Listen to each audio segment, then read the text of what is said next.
Nope, I'm leaving it. Alright. Hello, Internet. Welcome to the Movie Jerk. I'm your host, Steven Garikov, and this is my co-host, Darth Tropicanis. This week, we're reviewing the movie Spiral, a movie that did not need to be probably part of the Saw series at all. It's a movie where the overlying story is a cop revenge plot that they just sort of shoehorn in a little bit of, Jigsaw? That's his name, right? Yeah, just enough of Jigsaw where it's like, okay, yeah, it's part of that series. It didn't need to be it. I will state I'm not a fan of the series Saw in the first place, but I did go into this with an open mind, I promise you.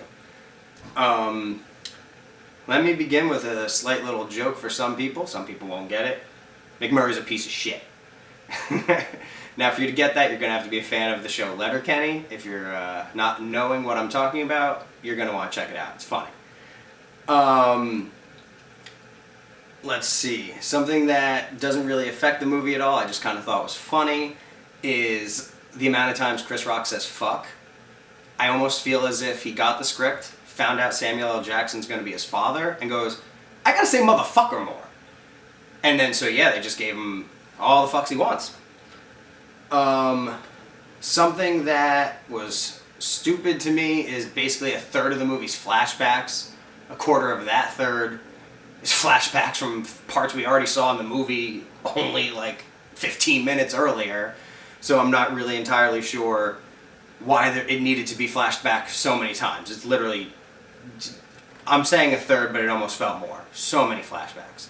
There's probably only one flashback I actually liked, which was, let me state. Spoilers, people. I don't know, this one is going to be just warning. So, Chris Rock's character, tattles on a cop, and, as we all know, that's bad for a cop to do. So, obviously, then his other cop mates hate him, and let him basically get shot in an alleyway at some point back before this movie takes place, because they're mad, he ratted on a dirty cop. And the flashback to when this happens, Samuel L. Jackson, who's still on the force, no hesitation, knows who was the one that basically didn't go in for backup, and just immediately attacks him, which I thought was awesome. I always love seeing Samuel L. Jackson beat somebody's ass. The killer, obviously it's supposed to be a twist. I'm pretty sure that's Saw's biggest thing. It was disturbingly obvious. Again, spoiler, I probably don't need to say it every single time, but the killer, who it is, has a faked death, and just compared to the other deaths that have already happened, it's so blatantly obvious that, oh, well, that's not right, that's different.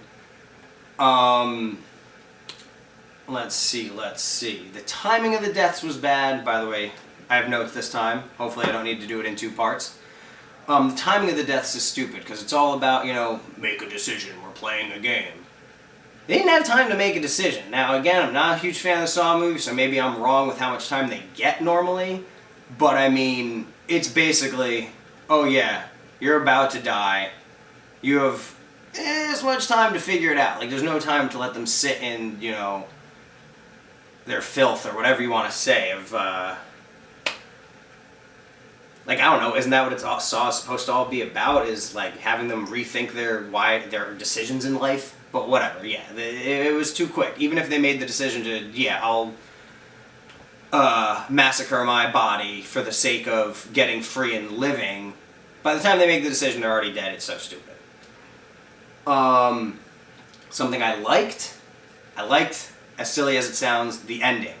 As somebody who wanted to be a director, I always thought about, well, what if you just ended a movie, bam, right at a point where you, the general moviegoer is totally going to be like, all right, there's going to be more, right? I think it did it well. It did a cut right there, and immediately, credits hit, and I was like, wow, they did it? Okay. So that was just for me personally. Some of you might have that happen when you're watching it and be like, F this, man, are you kidding me? I liked it.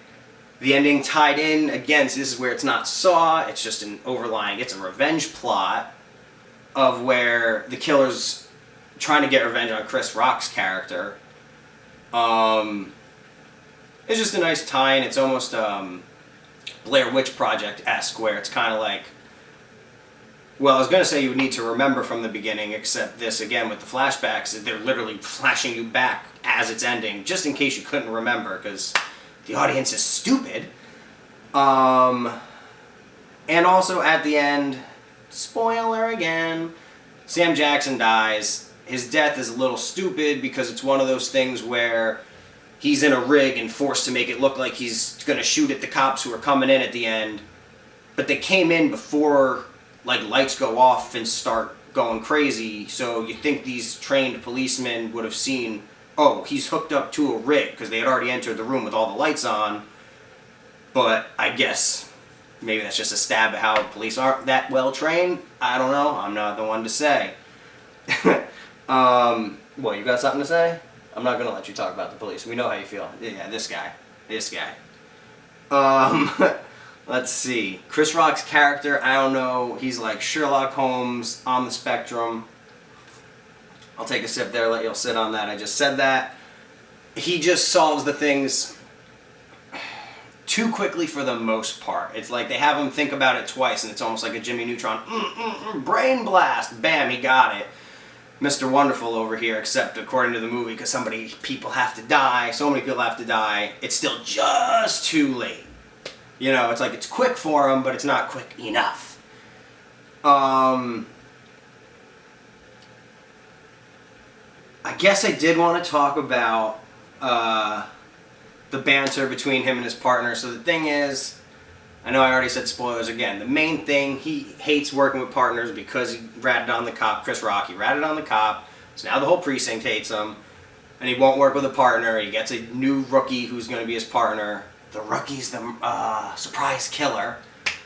And so their banter, like Chris Rock going through a divorce, as he says, whether or not it's actually final, I don't know, whatever. And so basically their entire banter is about how his wife's probably cheating on him the entire time. And it's just kind of obvious. I don't know, the entire time, every time he brings up the wife and his alleged kid, who don't exist, it's just almost obvious. I hope my neighbors can't hear me when I talk to myself as they walk by. I hear you walking. Because I'm in an apartment complex, and I probably sound like a lunatic because they know I'm living alone. But yeah, just the banter, that's why I ended up having to spoil who the killer is, just because their banter, it's obvious. If you're somebody who's a fan of horror movies, you can pick up on tells through their, it's not that their acting's bad. It's not the acting, I mean, it comes down to the writing. The writing, it's just so blatantly there and in your face of what it is, that there was no shock value for me. Man, I'm just shitting all over this movie. But again, as bad as it was, I did like the ending, ironically. And we're going to give it a not-so-solid 4 out of 10 jerks. Yeah, I think that's all my points. Had a couple drinks while I was thinking about it, wrote them down. Yep, that's that. So, yeah, 4 out of 10. Remember to comment, like, dislike, share it, maybe subscribe. Show some friends, tell them they should never watch it. I don't know, just talk about me, right? Internet stuff. Till next time. Now I get to walk off screen.